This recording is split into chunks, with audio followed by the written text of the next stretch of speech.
چند غیر شرعی رسم و رواج، بدقسمتی سے لوگوں میں پائی جانے والی خرافات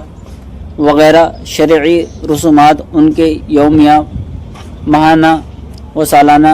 معلومات کا حصہ بن چکی ہے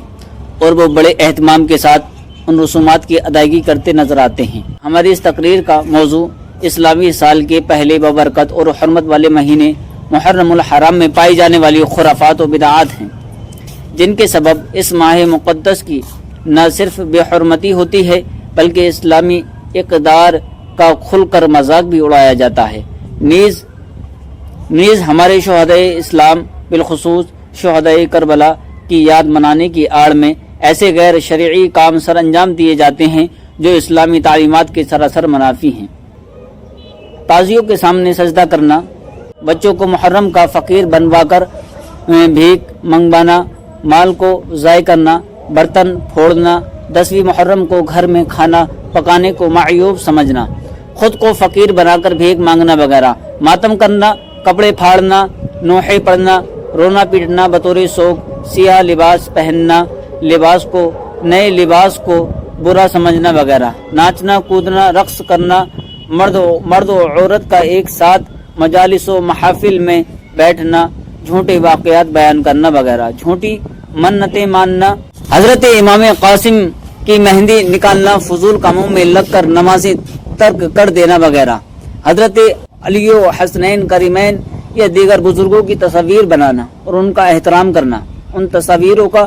احترام کرنا اور ان کو حقیقت کا رنگ دینا وغیرہ، یہ سب ناجائز و حرام ہے۔ محرم الحرام میں شادی بیاہ دیگر تقریبات کو ممنوع اور باعث نحوست سمجھنا، حالانکہ بعض روایات کے مطابق حضرت علی اور سیدہ فاطمہ الزہرا رضی اللہ تعالی عنہما کا نکاح محرم الحرام میں ہی ہوا تھا۔ مذکورہ خرافات و بدعات یا اس طرح کی اور رسومات جو مسلمانوں میں رائج ہیں سب ناجائز و ممنوع ہیں، ان سے بچنا ہر صورت لازم ہے۔ کہیں ایسا نہ ہو کہ یہ خرافات ہماری دنیا اور آخرت کی بربادی کا سبب بن جائیں اور ہمیں علم بھی نہ ہو۔ محرم الحرام میں شادی کرنا کیسا ہے؟ بعض لوگ محرم الحرام میں شادی کرنے کو برا تصور کرتے ہیں اور اسے بدشگونی اپنے حق میں برا قرار دیتے ہیں۔ اسی طرح دیگر جائز کاموں کو ناجائز سمجھنا، غیر شرعی رسومات کا اچھا شگن سمجھنا یعنی اپنے حق میں بہتر جاننا، ایسے لوگوں کے لیے سخت وعید وارد ہوئی ہیں۔ چنانچہ حضرت عبداللہ بن مسعود رضی اللہ تعالیٰ عنہ سے روایت ہے کہ رسول کریم صلی اللہ تعالیٰ علیہ وسلم نے 3 بار ارشاد فرمایا کہ بدشگونی شرک یعنی مشرکوں جیسا کام ہے اور ہمارے ساتھ اس کا کوئی تعلق نہیں، اللہ تعالیٰ اسے توکل کے ذریعے دور کر دیتا ہے۔ ایک اور روایت میں ہے کہ جس نے بدشگونی لی اور جس کے لیے بدشگونی لی گئی وہ ہم میں سے نہیں ہے۔ اعلیٰ حضرت امام احمد رضا خان فاضل بریلوی پادری حنفی علیہ رحمہ سے سوال ہوا کہ بعض اہل سنت والجماعت عشرہ 10 محرم الحرام کو نہ تو دن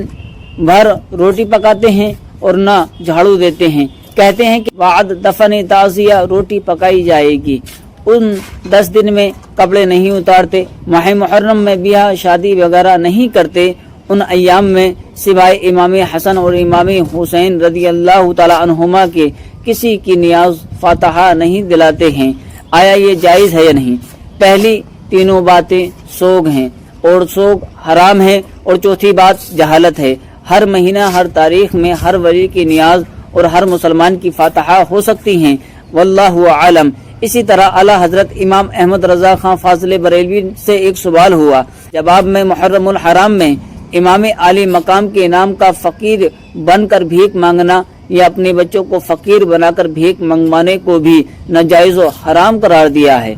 مذکورہ روایات سے یہ بات خوب سمجھ میں آتی ہے کہ جو رسومات شریعت کے دائرے میں ہیں انہیں کرنے میں کوئی حرج نہیں، جبکہ جو دائرۂ شریعت سے باہر ہوں ان کا کرنا شریعت کو ناپسند بلکہ بعض اوقات ناجائز و حرام تک پہنچ جاتا ہے۔ مسلمانوں کو چیزوں پر نہیں بلکہ اللہ کریم پر بھروسہ رکھنے کا حکم ہے۔ اسی طرح محرم الحرام کے حوالے سے جن فرسودہ رسومات و